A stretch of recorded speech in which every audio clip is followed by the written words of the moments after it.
It's your boy ConcertViz34. Today I'm going to be doing a review of a concert I went to yesterday, which was June 16th, 2017. Night one of a two-night stand for Dave Matthews and Tim Reynolds, performing in Saratoga Springs, New York at SPAC, aka Saratoga Performing Arts Center.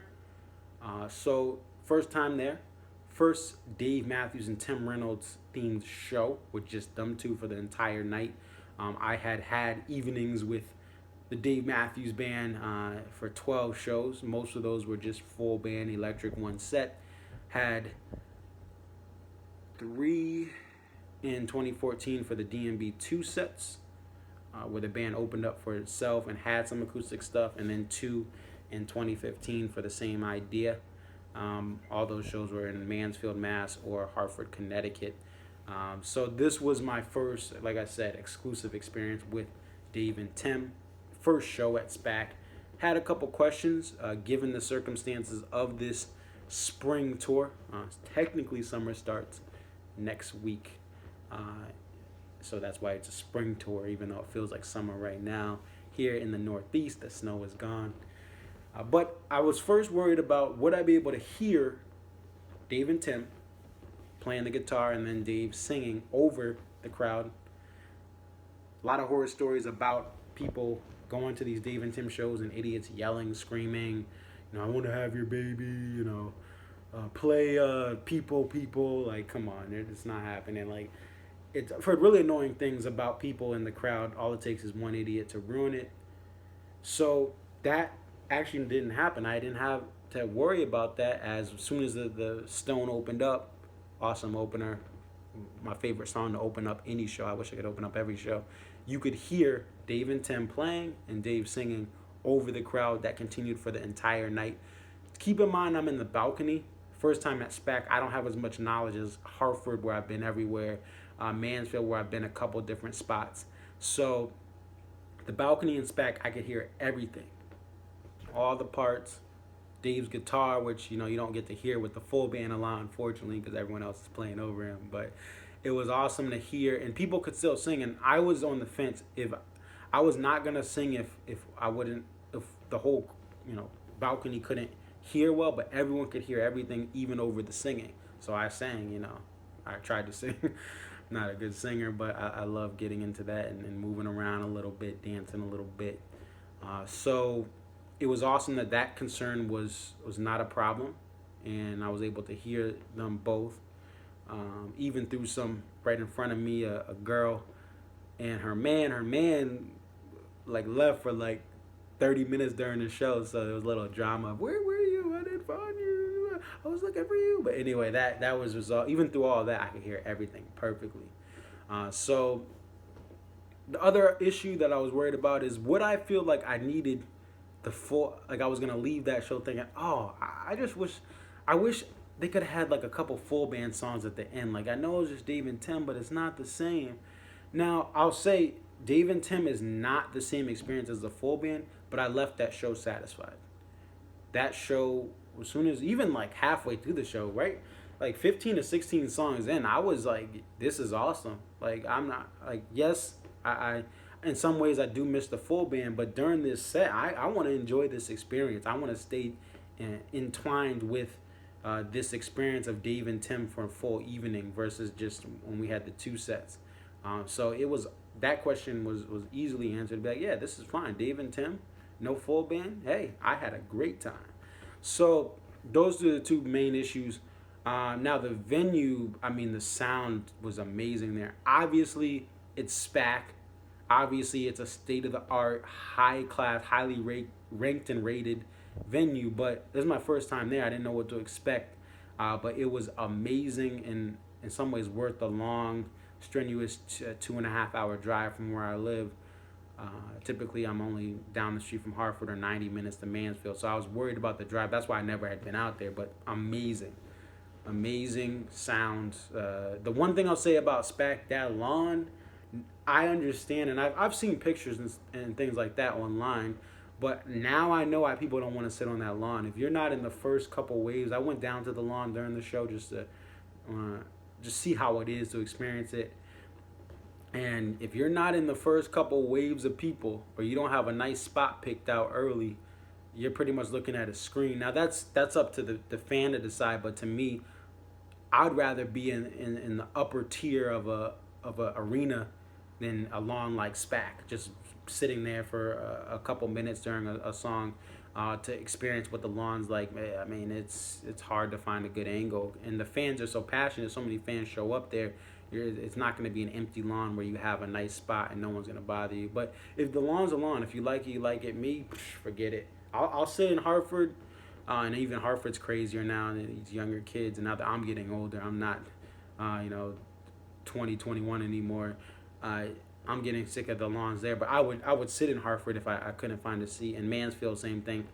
Not a fan of the lawn, but I've sat there just because the interior was just kind of bugging out price wise. So that's the one thing about SPAC. The lawn, now I see why people don't like it. Now as far as the show, let's talk about the show. Stone opener, awesome. Like I said previously, I could have it open up every show. In my first show, actually, Stone opened up, and that's what got me hooked on going to the live show more. And the funny thing is, with these songs, with the Stone and Say Goodbye, which we'll talk about down the line, is the cues for these songs acoustically. Because this is my first Dave and Tim show in person, I didn't even know for a second that that's what they were going to open with. Same with Say Goodbye. It's like, oh, they just go into it. Like, there's no, Carter drum, whatever, and it goes in and you have a flute. But it's just like, that's one thing that threw me off being my first Dave and Tim show. You're like, oh, they just kind of go into songs. Like, some of them have intros, but some of them don't. And the Stone, I was like, oh, okay, we're doing a Stone. All right, let's go. And it took me a couple of seconds. Some people knew a little before me, but usually I know right away. Oh, yeah, it's that song. But it took me a while, but amazing way to open it. Old Dirt Hill. Funny thing about this song, stand up, man. I'm not, obviously most fans don't like it. Like Dream Girl, I don't care. Like, if it's like, oh, we heard Dream Girl, like, cool story, bro. Like, Old Dirt Hill's kind of the same way. Had never heard it. At least I have to check. I don't think, I haven't heard it. I may have heard it once. I don't know. I'll check. But it's just like, it is what it is. But hearing it acoustically, kind of, especially like the bridge part, it's really cool to hear. And hear Dave's guitar. Because again, with the full band, you don't hear much of it nowadays. But it was cool to hear his guitar. So after Dirt Hill, we have Granny, One Street World. Awesome songs. Lie in Our Graves, song number 5, was a highlight of this show. Now, the Stone I like more than Lie in Our Graves. Say Goodbye, I've wanted to hear that more than Lie in Our Graves, which I heard a bunch of times. And 41 is a song I like more. 41 is probably one of my favorite songs, maybe top 3 with the Stone. And there's always another song that I put in that top 3. It rotates. But Lie in Our Graves, the way it sounded acoustically was amazing. Without the band, none of that, just Dave and Tim shredding it during that little bridge breakdown. Oh, man, that was the best performed song, I will say, is Lie in Our Graves. We have Stay or Leave, Funny the Way It Is, Where Are You Going, So Damn Lucky, cool songs, amazing. I'm not taking anything away from it, but the next highlight is A Whiter Shade of Pale, which comes after So Damn Lucky at song number 10. Comes out with that little small red guitar. I should do more research for these videos. I can't remember what it's called, but I was hoping for a shotgun. Obviously, who wouldn't? Or I was like, oh, maybe it's I Dare You. Like, all right, cool. Yeah, for another I Dare You. I love my babysitter. I'm Dave. But I have a crush. But I was thinking that, but it was Whiter Shade of Pale. Cool. It's been played a couple times at SPAC. So, it's expected you're going to get a surprise like that again. So that was a cool little song to bring out, especially for a night one. But SPAC any night is amazing, looking at the set list. And you have Minarets, Tripping Billies, Tangle Web by Tim Alone, Virginia in the Rain. Dave gets on that little keyboard. 41 comes up. And also an awesome thing to have for a night one. Sometimes, usually that's saved for a night 2, but you never know. Sometimes he does play a night 1 for fans that come out for that first night, knowing hey, night two is gonna be lit. Let's give night one something special as far as a fan favorite. After that, Worried Man Blues, You and Me, which usually I'm like, oh, that's cool. But I believe what I thought I heard from Dave is that he wrote You and Me on a lake not too far from SPAC. When his son was just being born, his son was in the crowd. He announced that. I believe that's what he said. I have to look back at some videos. I haven't had much time since the coming back late last night to look at other videos. So it was a cool little note there that's where he wrote it. Maybe he had said that before. I didn't notice that. You and Me, then Jimmy is after You and Me. Then after Jimmy thing, Tim does an improv. Does a little bit of Hendrix and Beatles. Usually when Dave's like, Tim's gonna do a song, you kind of break focus, you de-stress, because there's no set breaks with Dave and Tim. And even with the full band. So when there's a sleeper song, like where it's the bathroom break song, or something like Tim playing, even though he's amazing, taking nothing away from Tim, you kind of de-stress. I sit down, I kind of relax, I look around, and how's the crowd looking? How's everything look? What's going on? And I take a little time to just take a break from the set. And I missed the Jimi Hendrix portion of, he covered some Jimi Hendrix, or had some interpolations of Jimmy. Didn't catch that, but I did catch the Beatles, I Want You, She's So Heavy interpolation from Abbey Road. And that was kind of cool. And I kind of went from like chilling over to, oh, wait, let's say. And I stood up. I was like, all right, we got to hear this. All right, he's doing some I Want You, She's So Heavy, which is one of my favorite Beatles songs from Abbey Road, or just in general. But I love that song. So it's kind of cool. After Tim improv, Satellite comes through. One thing I'll say about Satellite, when it's full band, you're like, oh, cool, bathroom break. At least me, that's how I am, because it's been played so much. And hearing it hearing Dave's part so much more clearer, kind of gives it a little extra, like, oh, that's dope. Like, the stuff he plays in the chorus is just some of the smoothest, crispest sounding guitar that you can hear, and that's why the song is so popular, because of that. But I always love hearing that, the chorus of that, hearing Dave's parts just, more isolated with just Tim over it. Then after Satellite, we have Say Goodbye. Like I said, kind of like the Stone, where I was like, oh, Say Goodbye, we're playing it. Like, there's no intro into it, but it was dope to hear that. First time hearing Say Goodbye. Been faked out so many times, and I know that I'm being faked out, and it's like Gravedigger or it's something else that they'll play, because with the full band, where Carter has that little kind of solo, and you think, oh, Say Goodbye, come on, say goodbye, and it's usually not Say Goodbye. Don't Drink the Water, Crash Into Me, staples of Dave Matthews Band. Although Crash made a comeback last year in the Northeast. I saw both shows I went to last year, but Don't Drink the Water is always played all the time, every time, kind of too much sometimes. But it's a dope song as far as the message of it. But after Crash Into Me, Watchtower, song number 24, right before the set closer, which was Nancy. So Watchtower and Nancy's, it was a kind of a nice treat there, just because of the placement of them. Watchtower not being in the encore or being like the closer, and you getting it right before Nancy's, back to back, and then Nancy's to close out the set. What more can you ask for on a Friday night for night one than to get a Nancy's, to get a Say Goodbye, to get a 41 and a Stone, and Watchtower? It's awesome to get all those songs for the first night. It just means tonight, the 17th, it's going, maybe they'll get a spoon of Dreaming Tree and some other surprises, because this was so lit as the first night. So set closes, 3-song encore. I'm sure tonight, which is night 2, the 17th, maybe they'll get a double encore, maybe 2 and 2, or maybe a triple encore. Who knows? SPAC is known for those double encores, and I think they had a triple once. Don't quote me on that. But encore, Some Devil on that like electric, I want to say baritone. Again, I should do some more research before I do these videos, but I know what it looks like. I know what it is. I don't know the specific name of it. But Some Devil, really cool to hear. Cornbread. This Cornbread, Tim kills that all day, every day. And then Gray Street closes it out. But this was a great night one, and a great introduction to Saratoga Springs, New York, and SPAC. for me. I had a great time. It was a great set.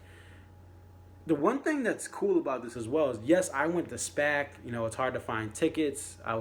Thankfully, I got approved for night one through the warehouse.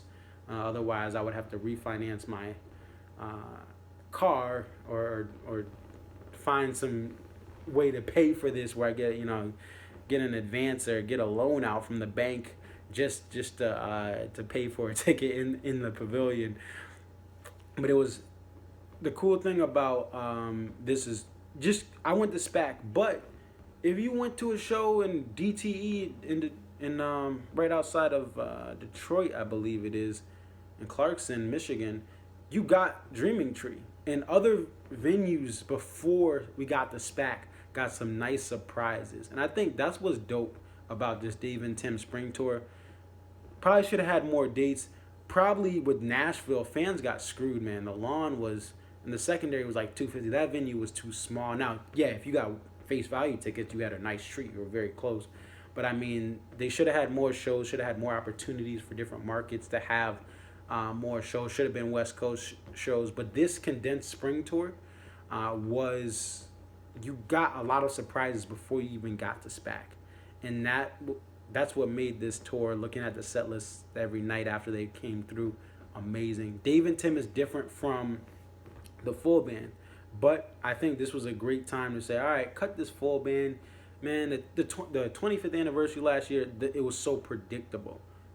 They're not, now Dave and his band are not Dead and Company. They're not a Humphreys McGee. They're not a String Cheese. They're not insert jam band here, where they play 5 different sets for 5 shows in a row, or 5 shows in, a 5-show run of, like, you have a couple of days off in between. They are never going to be that.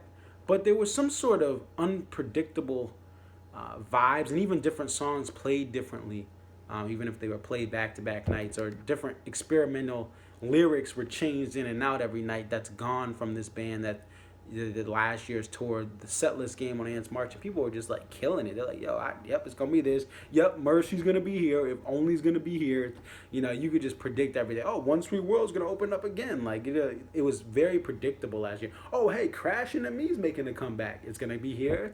Oh, Day Off here again. Like, I just hope that this break gives people like me, and hopefully, if you're going night 2 SPAC, going to Merriweather in Maryland, Columbia, Maryland, that I hope it gives fans like me, like I enjoyed last night, and it just a change of pace, and for you to be able to hear some songs you've never heard from the full band in your local market or your local kind of venue that you may go to, because there are a lot of surprises coming out. There's a lot of unconventional songs that are only reserved for the Gorge or SPAC being played at other venues. So, and I think the full band, they need to come back next year with some sort of a better energy, a better balance of sound, and again, less predictability. That, oh, we're going to do If Only again. Oh, we're going to do, like I said, Mercy. Like, Away From the World was not played at all last night when I went, and it was awesome. Not that I love different records from Away From the World, but they don't play Broken Things. They don't play the riff anymore. They play Mercy and If Only.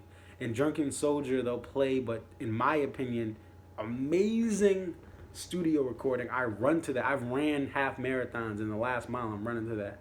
And I believe the one marathon I ran, it was like in the playlist at the end, like I'm across the finish line. Don't waste time trying to be someone you're not. Yeah, I finished 26.2 miles. But my point is, they need to get back to some of these classic fan-loved songs that have been neglected, like The Stone for the full band. What else was it? Yeah, Say Goodbye, which is kind of teased and dangled. And even other songs. Best of It Around, which has been played a lot in these acoustic shows this year. So let me know what you guys think. That's pretty much it from me. Great show, great mix-up. I'm glad the full band is off this year, even though I'd love to see them, but I just want to see them in a different energy level, and I want to see them refreshed and relaxed, spend time with their families, so that they can come back in 2018, allegedly, with a different energy than the predictability of 2016 and what was kind of that 25th anniversary with not many surprises. It should have been more surprises. It should have been more shotguns instead of once. But let me know what you guys think. Like I said, like, comment, subscribe below, and I'm out.